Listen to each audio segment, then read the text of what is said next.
Hello Internet, my name is the Golden Stalfos, and today we're going to talk about Avatar: The Last Airbender, the movie. Now, everyone with eyes knows that the Last Airbender movie was unbelievably bad. Just, oh my god, so bad. And one of my favorite channels, Hello Future Me, just did like a 2 hour breakdown on how bad it is. And that's what inspired me to talk about this, because I've wanted to talk about this for years. Like, what would you have to do to make an adaptation that wasn't bad? All right. Now, in theory, it shouldn't be that hard. I mean, you know, a TV show and a movie are not that different. The only real difference is the amount of time you have to play around with and how that time is segmented. But of course, that does make a big difference.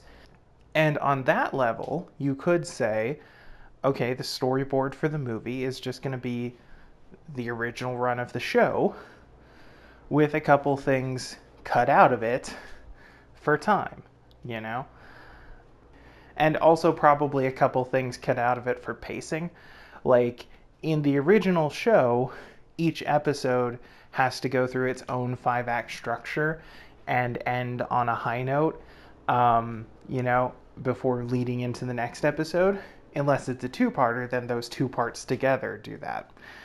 But like if that episode is part of a movie, you don't want it to go through its own 5 act structure in the middle of your movie's 5 act structure, right? You want it to be just like one beat in your movie's 5 act structure. So you would have to cut out the overall structure of individual episodes to turn them into plot points in the film rather than their own complete narratives, which they, kind of are. So realistically, even if you were trying to be as faithful as possible and just use the anime as a storyboard, like you would still have to restructure certain things to make the film work as a film as well, because a film that, has 4 different self-contained stories inside of it is a garbage film. We've seen that time and time again. Spider-Man 3, fucking Star Wars 8, Star Wars 9 for that matter.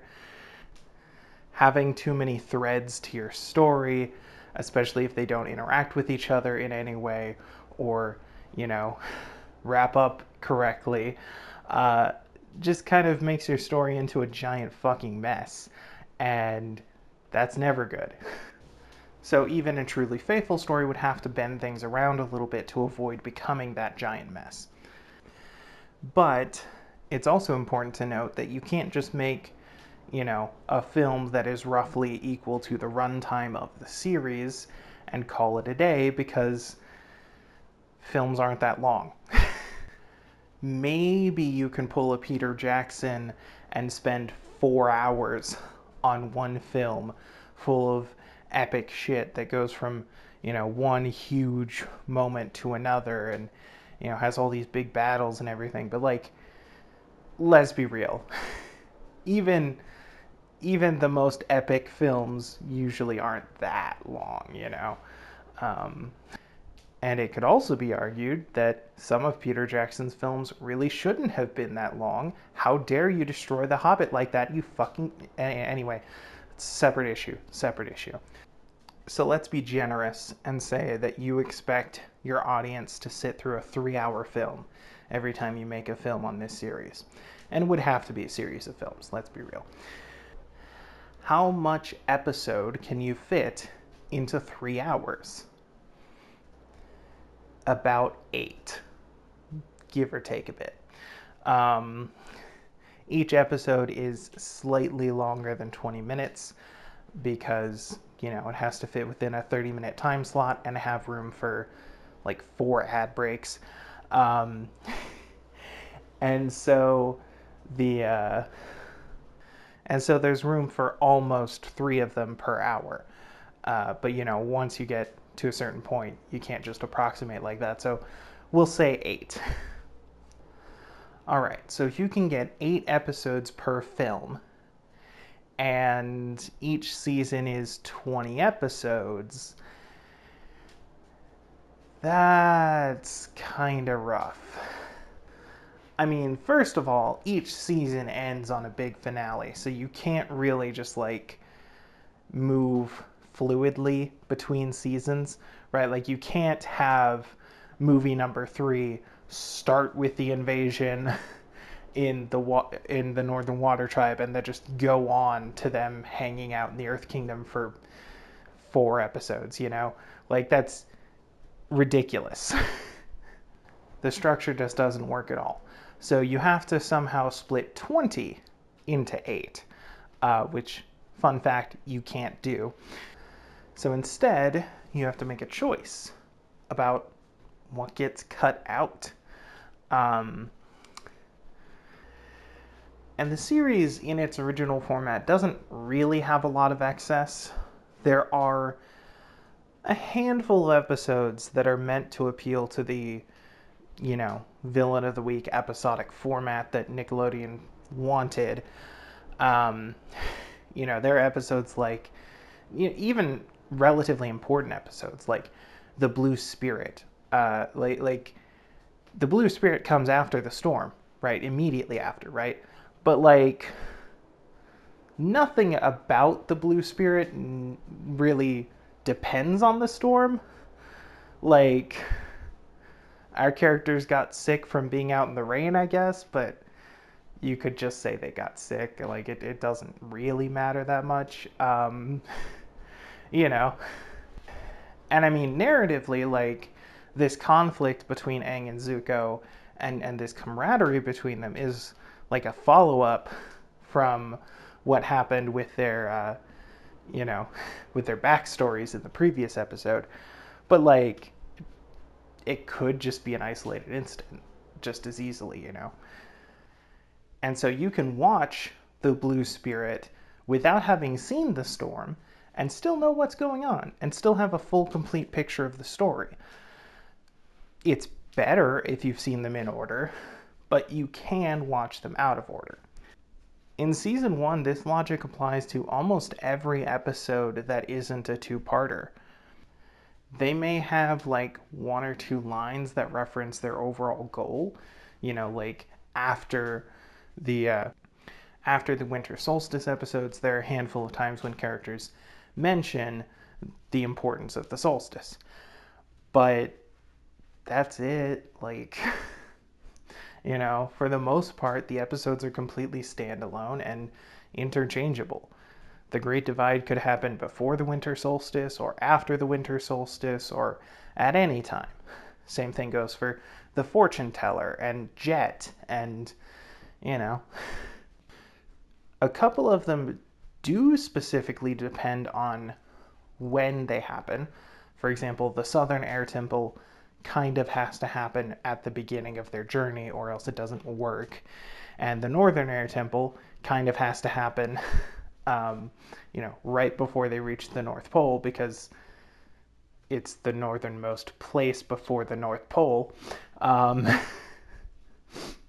mean, that's really the only reason, but, whatever. But episodes like The Prison could happen anywhere in that timeline. With the obvious exception, of course, that The Prison creates that little issue of Katara's necklace going missing, and that issue is brought up in the waterbending scroll, which is, then followed up on just before the invasion when Zhao has Zuko blown up. So there are like really small things that you can easily miss that create a narrative through line. But, and like, it does make the story a lot better if you have those. But overall, those are small things. But that being said, some of these episodes are more disposable than others. The first time you watch the show, you may think that the Kyoshi Island Warriors is just another episodic episode until season 2 when you're fucking 10 episodes in and all of a sudden Suki shows up again and acts like she's still in a relationship with Sokka, even though they haven't seen each other for months, and they only kissed that one time.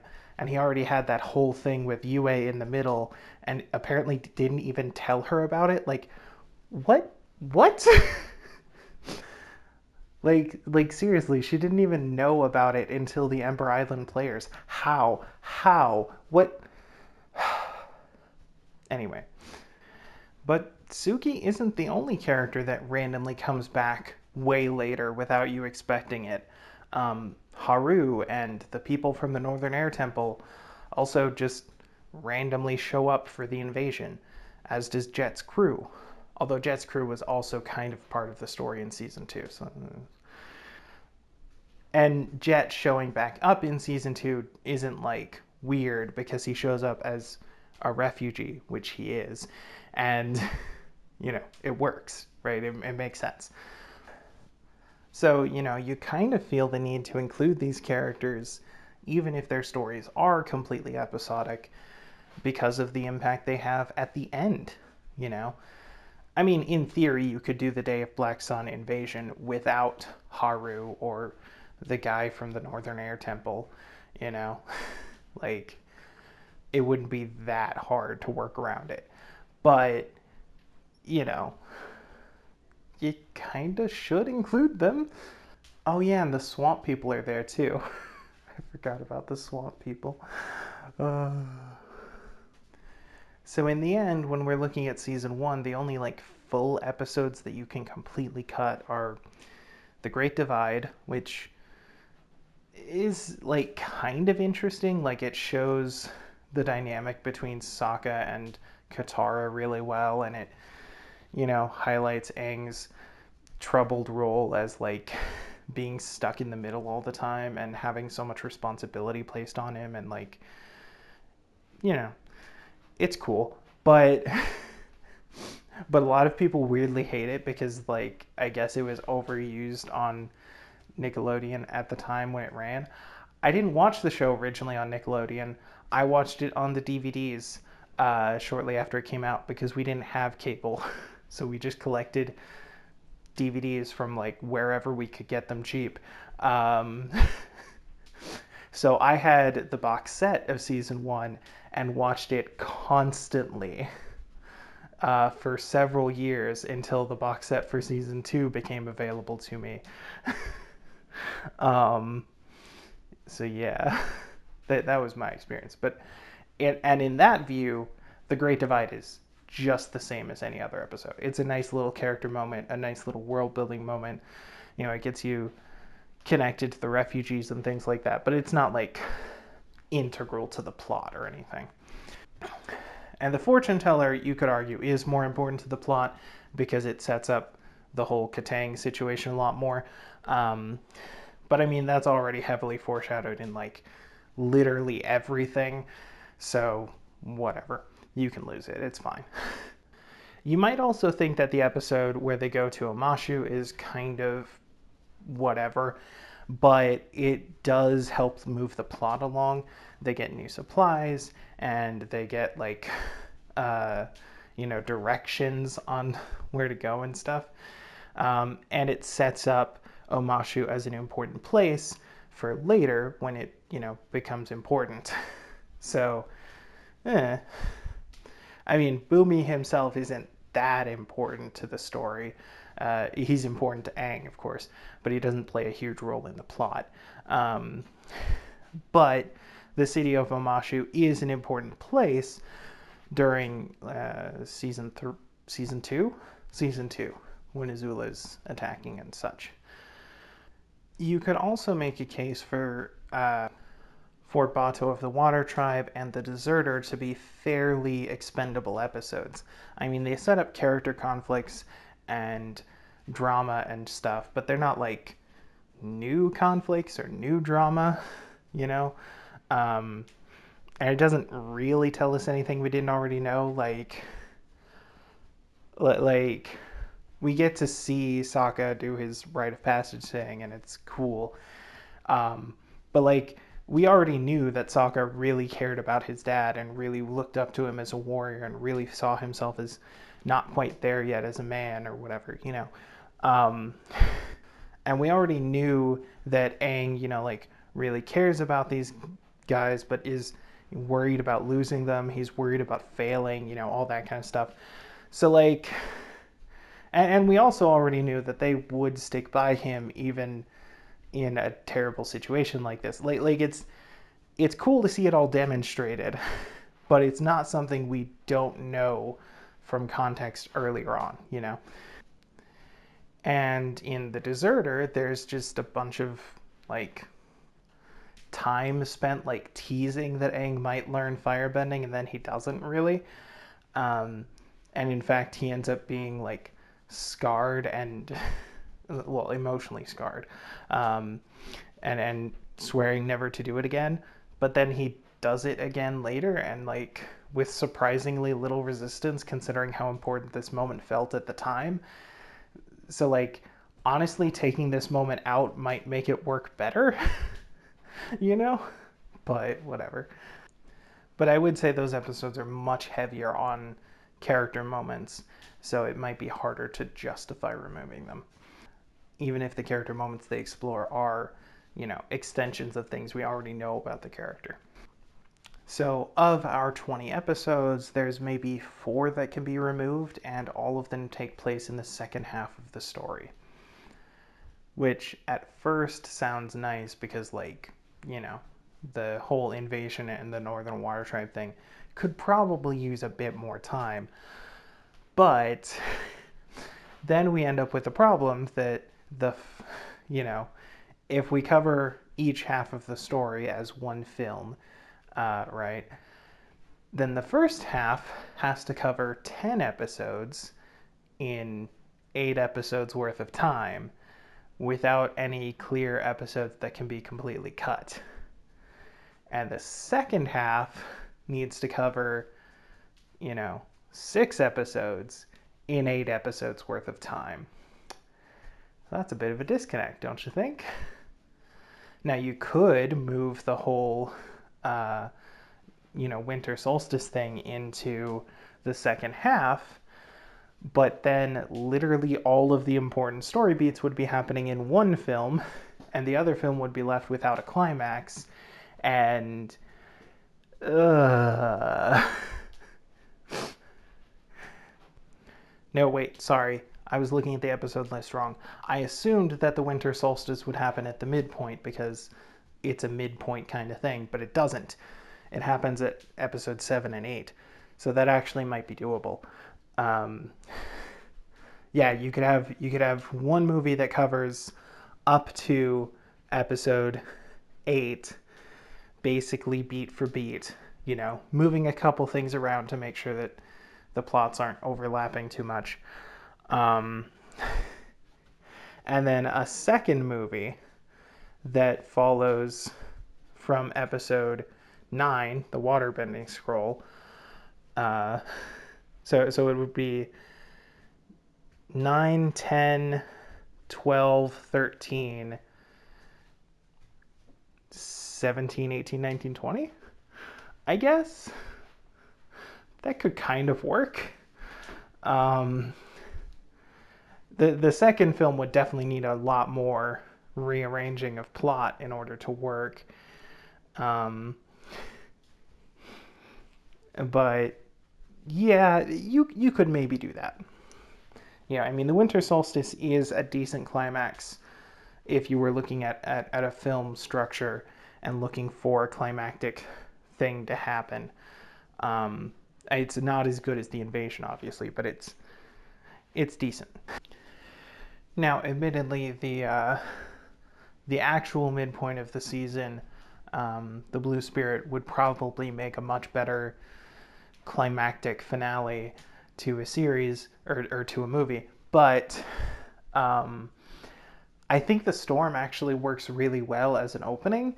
And again, you can only fit about 8 episodes worth of content into a 3-hour runtime, so. But I mean, the Storm is a great opening. It's a backstory episode, which, as an opener for your second film, not bad place to open. You know. Where this gets a bit trickier is season 2. And season 2 is weird because the first half is fantastic. Oh, there's a couple of weirdnesses. I don't think the episode 1 of season 2 is really a good episode 1.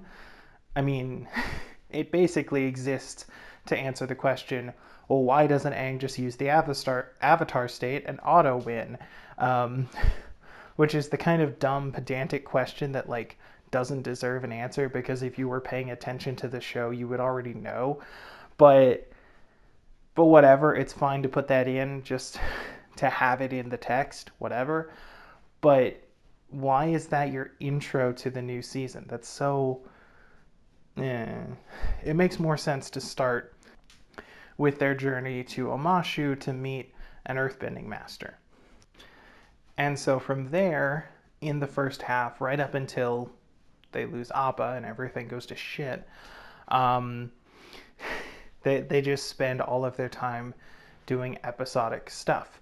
They even take some time to do an episode about mini vacations that they all go on to relieve stress, which leads to Appa getting kidnapped, but whatever. And while the episodic, sort of jumping around stuff is still a little bit like, they do make much more of an effort to tie it into the larger narrative. And Avatar is a story about a world and the people who live in that world. So taking some time to do random side stories that tell us about the world and its people isn't bad for the structure of the show. It might drag out the runtime of a movie unnecessarily, but it's really good for the structure of the show. And then after episode 10, when Appa goes away, we get one episode of them wandering in the desert and Aang being a complete dick. And then one episode of them going over the mountains and Aang being grumpy. And then one episode of them fighting Azula and crew in this big-ass machine thing. And then the entire rest of the season is spent in Ba Sing Se doing the exact same shit for 8 goddamn episodes. Makes me want to pull my fucking eyes out. I mean, don't get me wrong. There are some standout moments in Ba Sing Se, I mean, I am particularly, interested in, like the tales of Ba Sing Se. Like, not all of them are great. I mean, Aang builds a zoo, whatever. But, Iroh's day was, hit like if you cry every time, right?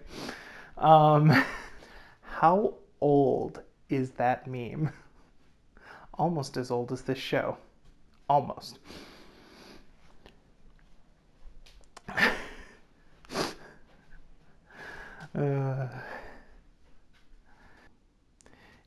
And seeing Zuko like go on a date was kind of nice. So there were some cool moments in there. There are some cool moments in Ba Sing Se. It's not all bad, but they spend so much time in the same place doing the same shit, and they can't leave because Appa just conveniently disappeared just so they could spend all this time in the same place and not wrap things up. And it's just, it's so contrived and annoying, and I hate it. I just want the story to move on.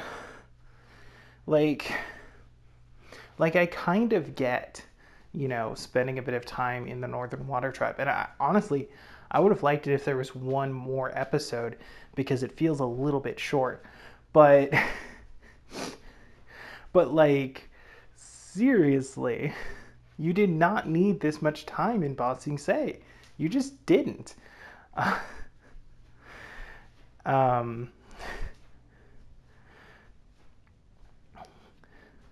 So, if you split this season into 2 halves and take out a couple of the less important episodes from part 1, then you'd end up with, this one movie that is this huge globe-trotting, Aang learns to earthbend, and they have to fight off Azula at several stages.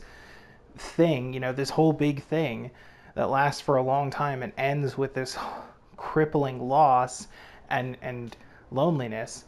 And then a second film that opens up with them journeying to a city and then just chilling in the city for approximately way too goddamn long. And it just, it's so bad. Now, probably what should be done in this case is to make the time in the city shorter. You know, take out some of the side story stuff, and you know, I mean, like, for example, we don't necessarily need to see Appa's lost days. I mean, like, it's kind of meaningful that we know what happened to him, and he does meet Guru Patik, which is important. But at the same time, like, I don't know, man. Maybe we could just, skip all of the crying a little bit. It would also be kind of hard to make that work as a prolonged section of film because there's very little dialogue in it.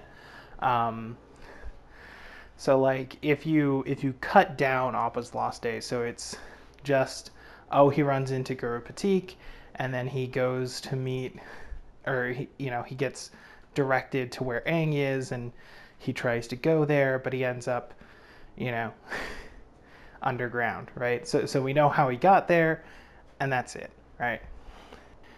You could cut out some of the side stories from, the Tales of Ba Sing Se, right? Like, you have to include Iroh, but I mean, we don't really need to see Aang build a zoo or Katara and Toph have a spa day. Like, it's cute and it's nice, but like, eh. Um, I think the Zuko date scene is actually kind of relevant to his character because it shows him like warming up to the idea of a regular life and the conflict that he has between, his imagined destiny and like the fact that he can just live whatever life he wants. And of course that comes to a head later on in this, same arc. So like that might be important to include, or maybe you could convey that information in other ways. But I think a lot of the time spent with the gang just milling around town, not doing much, should absolutely be just gotten rid of. Like there's just no point to it. It's so dumb.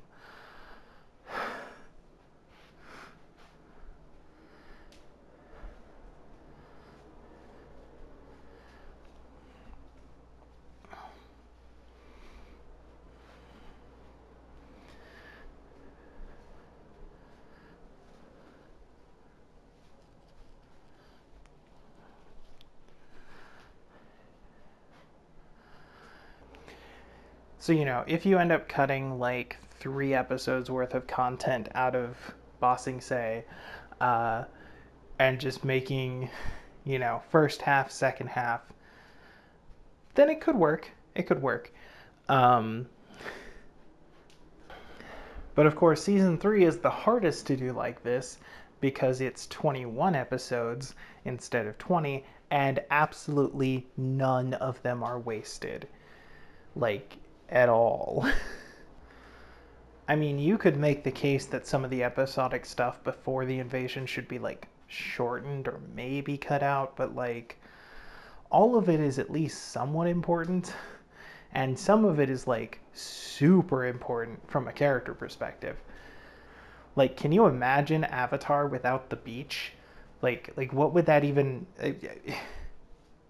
No, no, you just can't do it.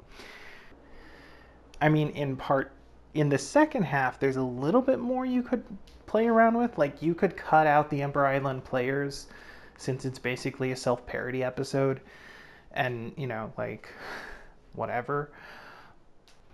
But that's kind of it. And it's also worth noting that, like, Zuko being part of the crew only happens in the last 8 episodes. Or, well, no, hang on. Sorry, he joins up with the crew in episode 12 at the end, kind of, sort of. I mean, mostly it's in episode 13. Um, and, you know, he has to spend a couple episodes gaining everyone's trust and everything before they move on, really. But, you know, Zuko is only part of the crew from episode 12 or 13 onward. So if you cut out the Ember Island players, you're cutting out a significant chunk of the time that Zuko is a good guy, which is hard, hard to justify. If anything, it might make more sense to rearrange the plot a bit and give this season 3 movies, right? Um, so you get one that's all the stuff before the invasion, or, you know, leading up to and including the invasion, which, again, you'd have to cut some stuff because that's 10 episodes and you only have 8 episodes worth of time, so I don't know. I mean, like, maybe you could cut the Painted Lady, but it's such a good episode. You can't cut the Runaway because, I mean, aside from having some of the best humor in the series, it also has, like, that, you know, Sparky Sparky Boom Man, which is, like, an important plot point. So,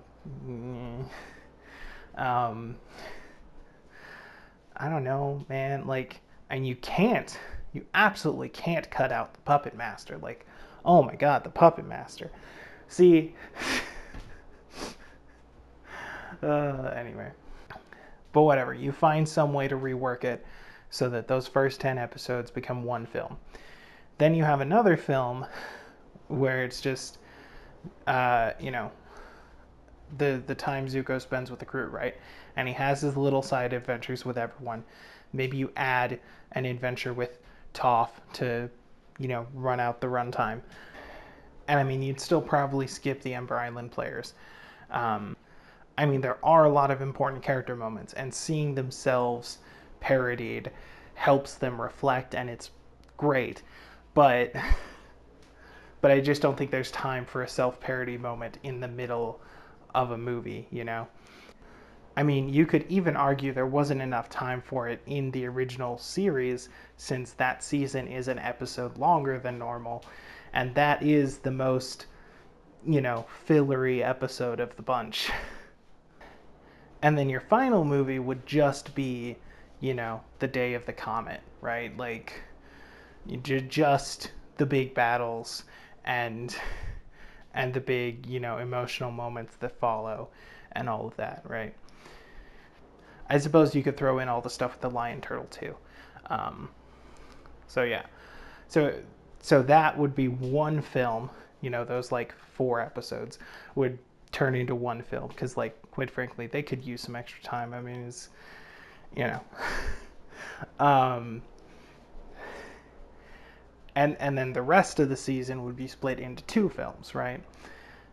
And if you wanted to really leave people on a cliffhanger, you could find a way to split the invasion into 2 halves, right? You could have that, and then have one movie end like right at the high point in the middle of the invasion, and then the other movie pick up there and show how it goes to shit and show how they get away and stuff. But like, I don't know. It's hard to say where you should draw the lines on that, but yeah, I think because it's a little bit longer and because it has a lot more like meaningful stuff that would be really impossible to cut, I think it could justify a 3rd installment. So you'd end up with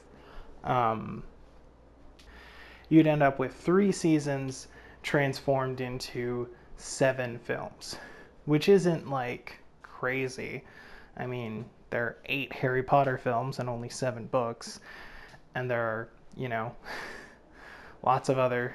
There's fucking 3 4-hour-long Hobbit movies from one Hobbit book that is shorter than any of the Lord of the Rings books because fucking. Sorry. This is not the episode to complain about that. The love triangle is bullshit. And whatever. Anyway, done. Legolas wasn't supposed to be in there. None of it was supposed to be in there. It was just supposed to be a nice little fun adventure that takes like 60 minutes. Like, whatever. Anyway, If you want to see The Hobbit in film and have it not be complete fucking garbage, there's an animated adaptation from the 80s that's like decent. I mean, it's not like amazing, but it has the music right and it's the correct runtime. So, like, whatever. So, a 7 movie franchise wouldn't be unthinkable, but it would be probably a little bit hard to justify. Okay, but let's say we got the story perfect, right? We figured out exactly where to cut everything, and we got all the timelines lined up, and we got this perfect storyboard. We're gonna follow it beat for beat, shot for shot. It's great. Let's say we have the budget to do all that too, which would be difficult. There's still a few problems you need to run into. First of all, who's going to direct this? Because, like, who wants to direct something that's already been done and just exactly follow it? Like, come on. Directors live with their heads up their ass. They need to be the artistic force behind the film. They just can't deal with it if they aren't. So, how are you going to find a film, a film director who's willing to, like, do this, you know? Um, but whatever, let's say you sort that out. Let's say you find someone who doesn't have their head up their ass, you know? Then you run into a couple of big problems. So one is the world, right? Like, Avatar is a whole cohesive world with dozens of unique locations and tons of detail poured into how those locations are built. And recreating that would take a lot of time and money. And I don't know of any studios that would be willing to do that, you know? Because, like, every time that's been done before, one, it's been done for much bigger properties, and two, it hasn't necessarily worked out all the time, right? Like, they're still trying to make an Avatar, the Blue People sequel, so that they can make use of all the fucking world building they did, which cost a shitload of money. But nobody wants to see another Avatar, the Blue People. It was a thing, it happened, it was okay, we're done. 3D Fern Gully with blue people in space. We got it. It's fine. Move on. Nobody wants to see another one. Um, but the studio really wants to build another one so that they can use all the fucking set design and shit they did and not have it be a fucking waste. But that's never going to happen. You know. Now, of course, if you know there's going to be 7 films, because you've got it all mapped out from the beginning, and you know what your existing audience is, then maybe it's more doable. But it would be hard, especially since very few of these locations get reused later, right? Like, they go back to the Kyoshi Island for like 2 minutes in season 2. And then it's never seen again besides that. Like, they never go back to the Southern Air Temple after that episode. They never go back to the South Pole after that. So, like, it's hard to justify building these huge sets and huge areas and everything and then just having it be like, sorry, we're done. We're never coming back here. Let's tear it down and start the next one. So that'd be a problem. The second big problem is the special effects. Now, obviously, special effects and big flashy moving particles in a fight scene have been done, and as of late they've been done a lot. Thanks, Marvel. But carefully choreographing your special effects to martial arts movements and making sure that everyone knows what's going on and what they should be reacting to and all that is probably hard. And considering how much bending there is in the series, you'd probably end up with more mocap special effects stuff than you would actual live action shots. So it's weird to do it live action, So basically, it ends up being both very expensive and very technically difficult on several levels, which is never a good thing for a film. And honestly, they'd probably just end up using CGI for a lot of it anyway, which, at that point, why bother calling it live action? Like, you know, whatever. And then there's the issue of casting. Now, there's some differences, but the four nations of the Avatar world are clearly based on four distinct ethnic groups from real life: the Inuit, the Chinese, the Japanese, and the Tibetan monks. And this kind of works. Um, like I said, there are some differences. For example, real Inuit people don't all have brilliant blue eyes that shine out like a fucking beacon, but whatever. And I would also argue that the skin tones don't always match up. Like, the Fire Nation characters in particular are pretty pale um, if they're supposed to be Japanese, but whatever. So the first impulse is to, cast everyone according to the ethnicity of, their real life counterpart, and, make some costume changes as possible. Like, fine. But on the other hand, how many Inuit actors are there? Like, could you really carry all of the Water Tribe characters that way? Would that work? I mean, you could probably make all of the Earth Kingdom people with Chinese actors if you were willing to, make the film in China and cooperate with their totalitarian dickshit government. But, putting aside real world politics, there's just not necessarily going to be enough talent in each ethnic group to really fill out the whole roster. And not just like people who call themselves actors, but also people who have the explicit skills and age group and whatnot to fit these roles, right? Like, how many, 16-year-old Inuit girls are acting and know martial arts? Like that is not a big pool. It might even be zero, you know? So, like, from a practicality filmmaking standpoint, it might not even be possible to cast everyone as their proper, race. But, like, on the other hand, one, there are people who get upset whenever you don't perform the race thing exactly perfect. Those people are dumb and wrong, but whatever. And two, the distinct ethnic origins of these four nations is kind of a big plot point. Like, it kind of informs the world a lot.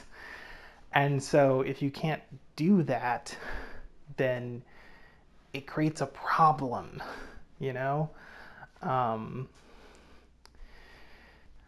Now there are some solutions, I mean, the first and most likely solution, if it was being made in America by the average American producer, would be to just cast white people and do their makeup so they look Asian. Um, like, this really upsets people who get overly annoyed about race in movies, but like, practically, it's probably the only option. Um, you could also, find actors, or at least people who are willing to, donate their image from the distinct ethnic groups, and then just mocap everything. So, like, you remove the skill ceiling of needing people to know martial arts, right? Of course, like, the special effects to make it look like an actor is performing martial arts when they're not isn't super good. Um, and it might make your film terrible, but you could do it. You could also get around the age issue. I mean, like, every character in this story, except for Iroh, is like 17 or under. Um, well, and some of the villains are over 17. But like villains and background characters get to be adults, but everyone else is a kid. Aang is 12. I think Toph is also 12. I feel like she's supposed to be younger than Aang, but I'm not sure exactly. Um, I think Katara is 15 and Sokka is 16. I'm pretty sure Azula is 15 and Zuko is 14, something like that. They're all really young, is my point. Um, and finding skilled actors who are that age, not easy, regardless of ethnicity, not easy. Um, Once you add in the barrier that like the only person who can play Aang has to be like from Tibet, that's really hard, right? Like, how many 12-year-old Tibetan actors are there?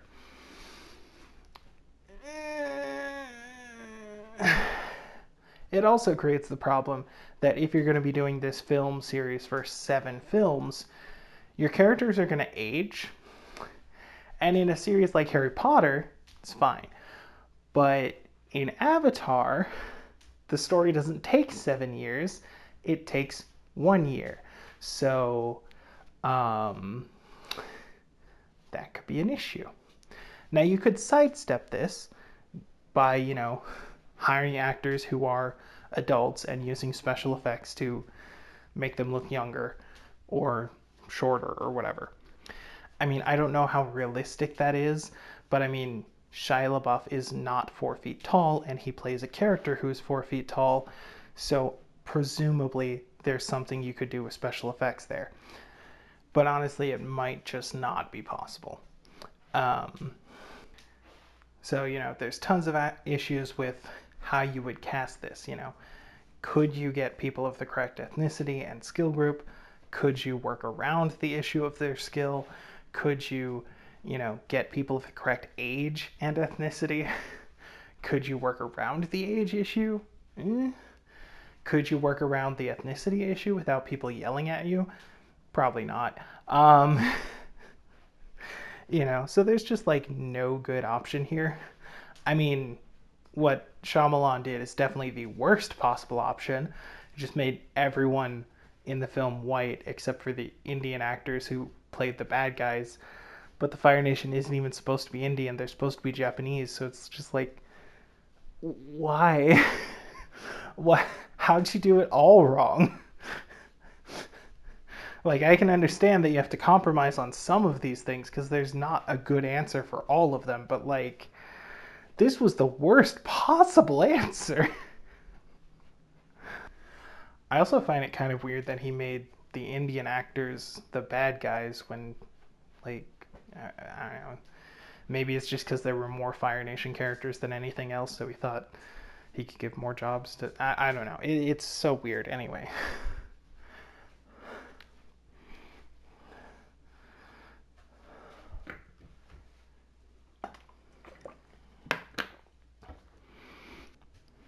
Also, Ozai in that film is completely unimposing. It's ridiculous. Why is he even there?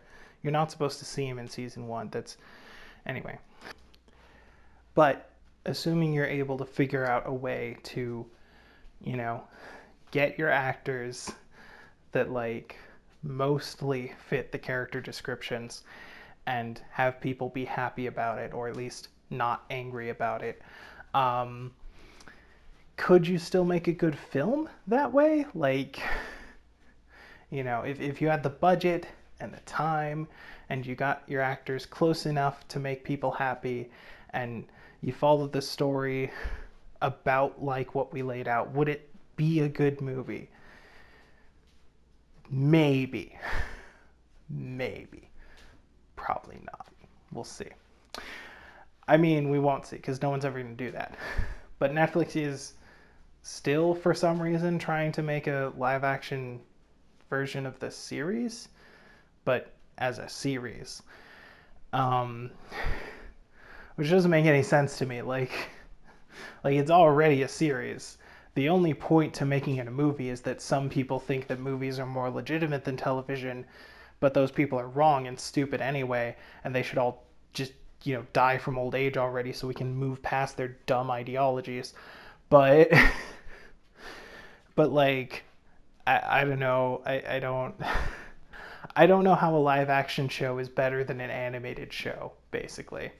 Because it's not. And also it faces all the same issues of production that I just mentioned. Like, it gets around the pacing issue, I guess, because they can either mimic the episodes 1-to-1 or just shove 3 of them into a single 1 hour long episode, if that's what they're doing. And either way the pacing will end up being basically the same as it was before, so that's fine, I guess. But one, the original creators left the production and disavowed it. Although the original creators haven't always done the best with his properties. I don't think that necessarily matters that much. But whatever. But again, there's no point to it. Like, why make a live action version of a show that already exists? Like, it kind of made sense to make, like, oh, we're doing a mini series on the series of unfortunate events or something like that. Because, like, it was a book, then there was a movie that wasn't very good. I mean, it wasn't completely terrible, but it wasn't good. And now we're making a series.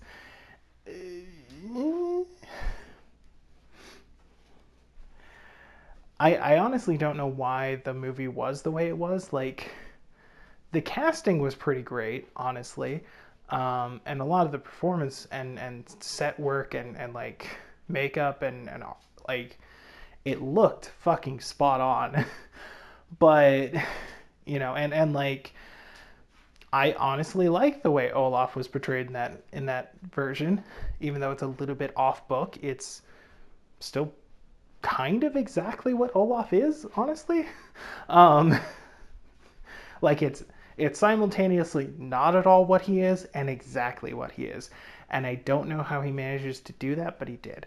But like, why make it 3 films in one, or 3 books in one film? Like, eh.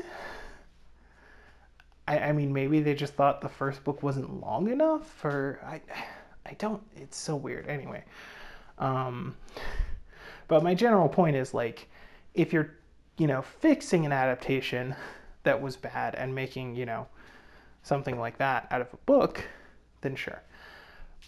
But it's already a TV show. You don't need a TV show adaptation of a TV show. That's called a remake, and it's dumb. I just want to put that out there, Netflix.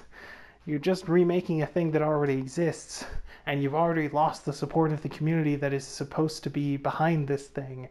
And I just, why? Why? So yeah, that.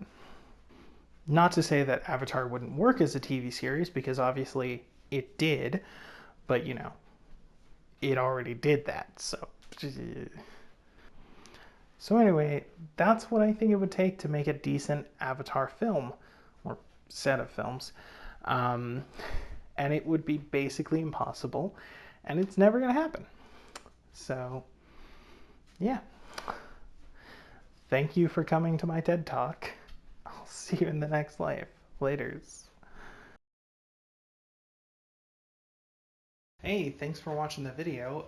If you have any things to say about it, leave those in the comments section. If you like the video, be sure to like, comment, subscribe, ring the bell, share the video, tell your friends, start a cult, sacrifice your firstborn and paint their skull golden. I don't know, not that last bit. No human sacrifices. I'm legally liable. None of that shit. But, I got Facebook, Twitter, Twitch. I stream on Mondays. I also have a Patreon, but the obvious caveat with Patreon is you never donate to anyone unless you have money to burn. And if you have money to burn, then why not donate to a charity instead? I've got a few linked in my description at all times. I'm not affiliated with any of them, obviously, but yeah, I just thought they were cool, so, thanks for watching.